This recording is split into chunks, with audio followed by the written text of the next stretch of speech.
Now, the cost of living in Panama may not be the cheapest in Latin America. It's actually noted as the fourth most expensive country in Latin America. But when you consider all of the positive factors that I'm going to mention that lure lots of expats there each year, you can see that it might all be worth it. Now, Panama City, the capital city, could be the most expensive place in the country. It's still much more affordable than living in any major city in the US, Canada, or Europe, since it does noticeably have cheaper rent prices, food, healthcare, and even lower transportation costs. It's a US dollar economy, so you don't have to worry about the exchanges with low inflation, where you can find residency pretty easily, that has pretty good retirement incentives, and of course the year-round beaches to enjoy. The healthcare is pretty good as well, and there's lots of heat for those from colder regions of North America, but of course if it gets too hot, you can always move to higher altitudes, and Panama has a lot of that as well. So in Panama, you can live that luxury life, no doubt about it, and also at a relative bargain. You can get that penthouse, you can have those night outs, and do your hobbies, and all while spending your weekends at the beach. And if you compare this to a lifestyle, let's say to Miami, it would easily be $5,000 per month you'll be spending. In Panama, you can have all of what's been mentioned so far for less than half the cost each month. Dollar figures I'll talk about shortly. So these points would obviously be the biggest reasons why people are relocating to Panama because of the low cost of living. You can make your pension last way longer with the low price of food, housing, and utilities, the basic necessities of life. But many say a realistic starting point in average for a retired couple would be about $2,000 per month to cover basic housing and living costs. Even a little outside of the larger cities, you'll be able to live for $1,000 USD a month, and just how it measures depends on your lifestyle and preferences. Some even claim that if you live frugally, you can get by on $500, but it just won't be the standard of living you're looking for in retirement. But by choosing the right neighborhoods, buying your groceries at markets, and sticking to local products rather than imported goods, you can stay well within your budget. A meal at an inexpensive restaurant would be $8 between $4 and $20 USD. A meal for two people at a mid-range restaurant for a 3-course meal would be $45 between $25 and $80 USD. Basic utilities for an apartment would be $89 between $52 and $150 per month. The internet would be $42 between $30 and $70 USD per month. An apartment 1-bedroom in city center would be $730 between $450 and $1,200 per month. An apartment 1-bedroom outside a city center would be $472 between $250 and $800 USD per month. An apartment 3 bedrooms in city center would be $1,380 between $850 and $2,000 USD per month. An apartment 3 bedrooms outside a city center would be $918 between $500 and $1,500 USD per month. Now let's look at each of those points in more detail. Now, electricity is a bit expensive in Panama. It varies depending on location. Some places get electricity subsidy that's partially based on where they live and how much electricity they consume. If you live in the mountains, as an example, it's cheaper because you won't be running that AC. The Panamanians are actually used to the heat, and many actually don't even use AC. So it really varies and greatly depends on how long you use your air conditioning. Some use it only during the nights, and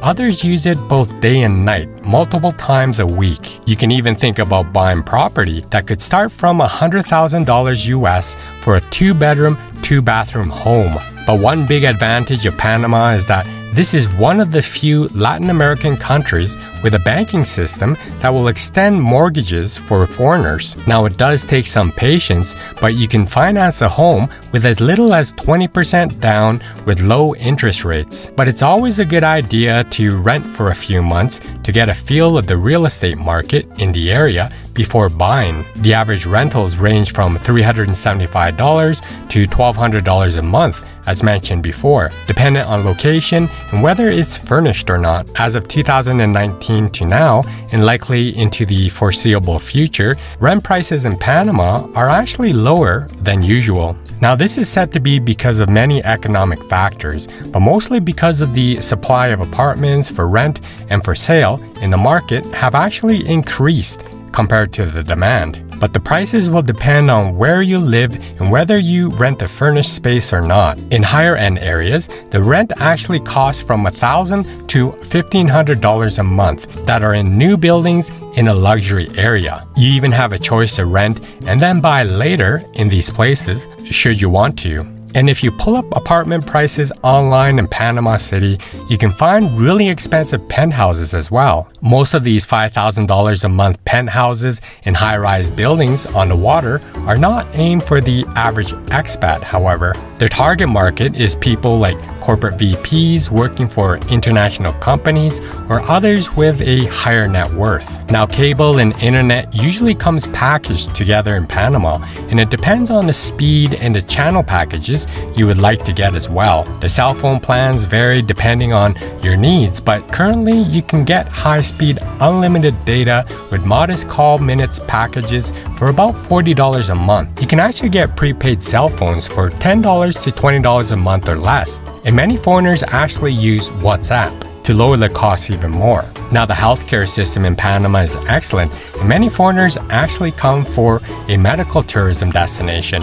Many fly in to get their surgeries, have major dental work done, or spend time in a hospital for 1/4 of the price they'd have to pay otherwise. Private healthcare is affordable in Panama as well compared to the US, and there are several choices of health insurance for you and your family members since it's such a popular expat destination. Buying food in the supermarket is more expensive, but is also of higher quality, while buying in an open market, the prices are much cheaper. So the food could be cheap or expensive depending on where you buy it, but it's not excessively expensive in Panama. For a family of 4, it could fluctuate between a minimum of $240 and a maximum of $310 USD per month. But unfortunately, the food for most expats is definitely not the reason why many are moving to Panama. Now, there are good gourmet restaurants at the high end, especially in areas with lots of expats, but the everyday cuisine is a little boring.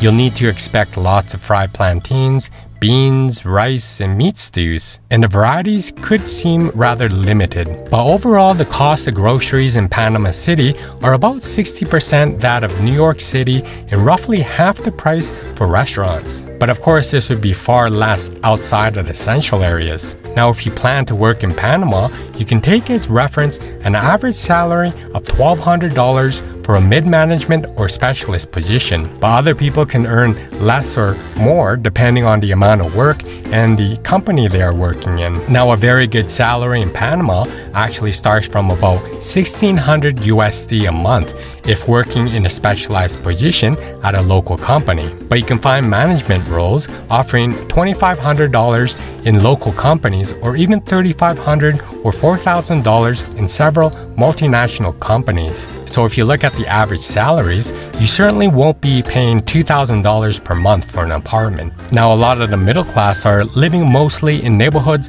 outside the central business district with more than 2 people in a big apartment or house with multiple bedrooms. So if you live on the outskirts of the capital, it's not difficult to find a nice apartment for less than $600 per month. Now, as for transportation, the monthly subscription for a public transportation system is around $32 USD per month. And if you're one of those people who loves going to the movies, 2 tickets will be around $12. And it's actually not an easy place to get by without a car, so this might add to your overall cost in car insurance, maintenance, and gasoline. But a benefit would be that Panama does have some of the best roads in Central America. There are inexpensive bus connections available as well between cities that are not very expensive. But overall, transportation won't be one of your big cost of living expenses if you can get by public methods. Taxis in the capital are about $1 to $4 depending on distance in the essential area. But you'll have to ask about the fare before taking off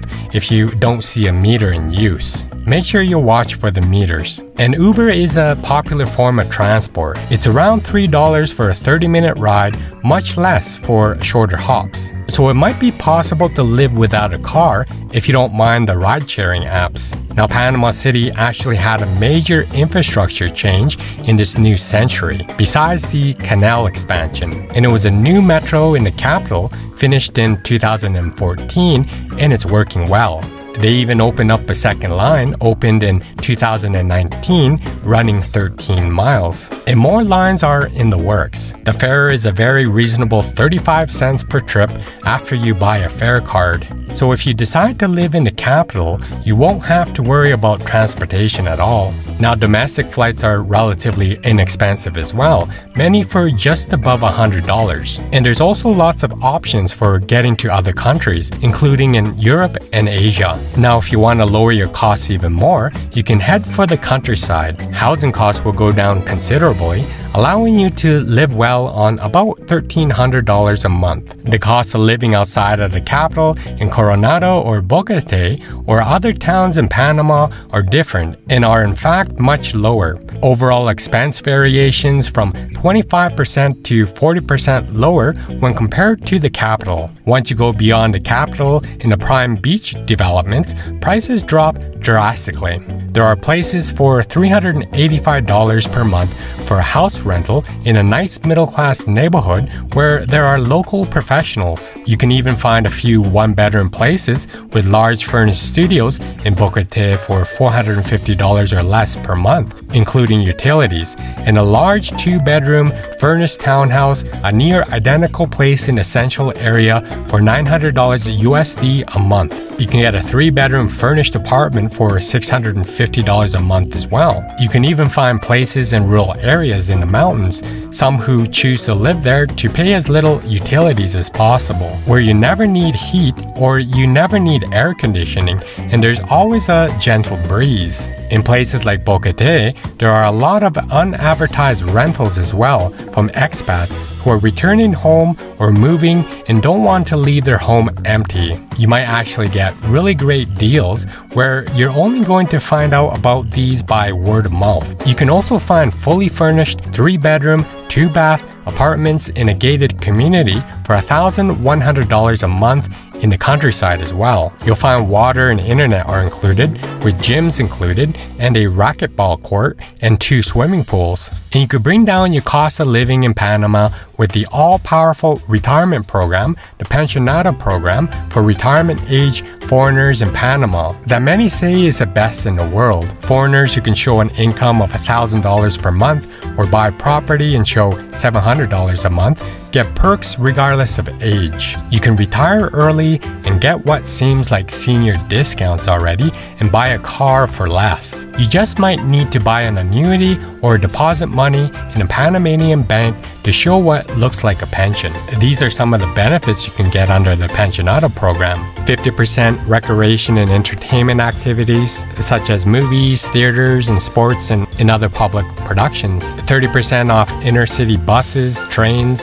and ferry boats. 25% off flights of national and foreign airlines. 50% off hotels from Monday to Thursday, 30% on Friday, Saturday, and Sunday, 25% discount of food and licensed sit-down restaurants, 15% off fast food establishments, 15% off the total cost of services of hotels, dentists, and private clinics, and 20% off doctor consultations. There's also a 10% discount in pharmacies for prescription medicines, and there's 25% discount in monthly electric consumption up to 600 kilowatts. And finally, there's a 25% discount in the water bill. You can also bring up to $10,000 of household goods into the country duty-free.